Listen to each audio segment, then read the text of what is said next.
Sylvester Stallone's first foray into TV with Tulsa King has captured the attention of global audiences. However, beneath its success, there are cracks in the foundation that are hard to ignore. From tonal inconsistencies to lackluster character development, we at ScreenRant are picking out the problematic elements of Tulsa King. So they were in the mafia? Nah, there's no such a thing.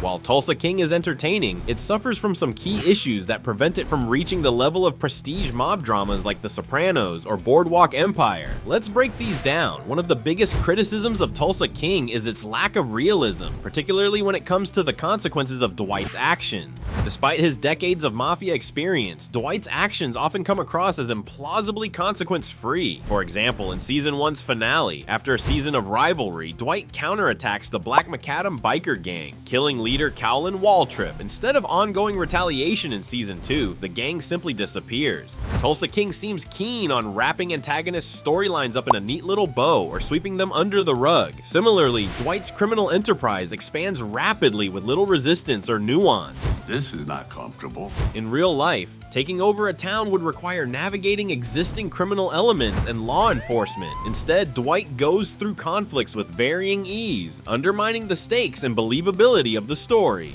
With the foundational plot being what it is, Tulsa King inevitably borrows from classic mobster setups, and there's only so far you can take a mob-based crime show before it begins to seem samey. But the Tulsa King does little to even try and innovate or add fresh perspectives. Dwight's journey of rebuilding his empire echoes countless other crime dramas, from The Sopranos to Breaking Bad. However, unlike those shows, Tulsa King fails to dig deeper into its themes or subvert expectations. It is also deemed moderate in violence and comes across far lighter compared to its counterparts. The show's depiction of Tulsa as pretty much a blank slate for Dwight's professional mob experience to conquer feels simplistic and uninspired. There's little exploration of the town's unique culture or how Dwight's presence disrupts the existing community. Instead, the setting becomes a generic backdrop for familiar mob antics, missing an opportunity to tell a more grounded and original story. Even Dwight's character feels derivative at times. While Stallone brings his trademark charm and physicality to the role, Dwight often comes across as a pastiche of other iconic mob characters. The show leans heavily on Stallone's draw for audiences rather than giving Dwight a truly distinctive voice or perspective. Another issue critics have raised with Tulsa King is its inconsistent tone. The show frequently oscillates between gritty crime drama and light comedic moments, often within the same scene. While mixing genres can work when done carefully, Tulsa King seems to miss the mark and strike the right balance. This is somewhat mirrored by Dwight's seemingly nonchalant reaction to having been incarcerated for 25 years but is now out in the world with lighthearted ease. These tonal shifts can be jarring, leaving viewers unsure of how seriously to take the story. At one moment, the series seems like a gritty, grounded exploration of a mobster's exile and survival the next. It indulges in bright humor or absurdly convenient plot twists that undercut its dramatic weight. This inconsistency creates an identity crisis for the show. Is Tulsa King a heartfelt character study or a satirical take on the mob genre? The tonal imbalance becomes a missed opportunity for the series to craft a more cohesive and impactful storytelling experience, and its inability to commit to a clear tone ultimately weakens its impact.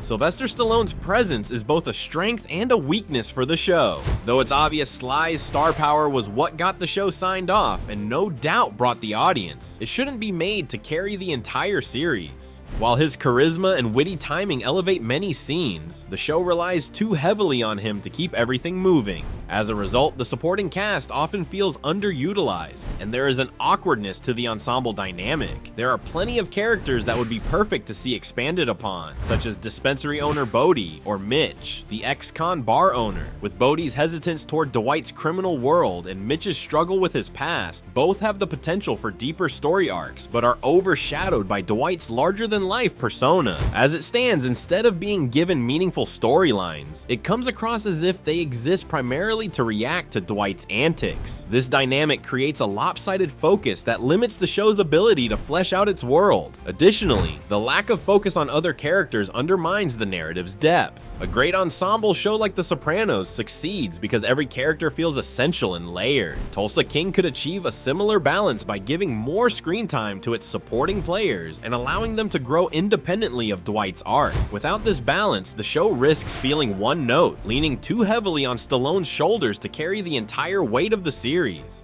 Which leads us to the crux of the matter. One driving force in any drama is the protagonist's ability to be redeemed or grow as a person. While Dwight is a charismatic and likable leading man, his character arc leaves much to be desired. After spending 25 years in prison, you'd expect him to grapple with themes of regret, identity, and adaptation to the changing world around him. Instead, the show largely portrays Dwight as a larger-than-life figure who seamlessly adjusts to modern life without any real internal struggle. Dwight's relationships with his estranged daughter and other characters are touched on but never explored in depth. Moments of vulnerability are rare, and the show is insistent about keeping Dwight cool and unflappable. This limits his emotional complexity. Without meaningful growth or conflict, it's hard for viewers to fully invest in his journey. The supporting cast suffers from similar issues. Characters like Tyson, Dwight's young driver, have potential but are often reduced to one-dimensional roles or are treated purely as exposition devices. Instead of evolving organically, their relationships with Dwight feel forced and underdeveloped. It's tough to connect with them in any meaningful way without their arcs garnering more depth.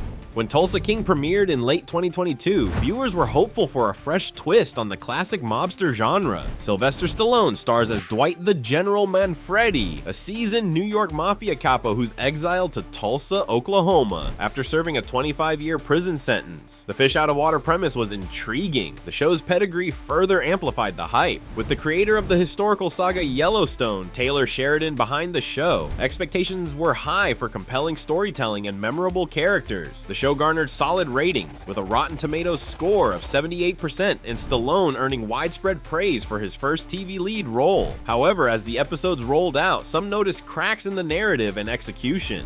Despite its flaws, Tulsa King has most definitely struck a chord with audiences. The show's blend of humor, action, and Stallone's star power makes it an entertaining watch, even if it doesn't hold up to critical scrutiny. The rise of streaming platforms has been a great benefit for shows like Tulsa King. Having it on Paramount Plus made it easier for audiences to discover and binge watch the series. According to reports, the show saw a significant increase in viewership of nearly 75% during the second season, which shows how popular it is despite mixed reviews. The second season's cliffhanger ending also left fans eager for more, and the anticipation for season 3 has only grown. Part of the show's appeal lies in its escapist fantasy. Dwight's larger-than-life persona and his ability to move in on Tulsa with ease offer a sense of wish fulfillment that resonates with viewers. The series doesn't take itself too seriously, and this allows audiences to enjoy it as an escape from reality rather than a dark, gritty drama, something many are all getting fatigued of. While Tulsa King is a far from perfect show, it's hard to deny its entertainment value.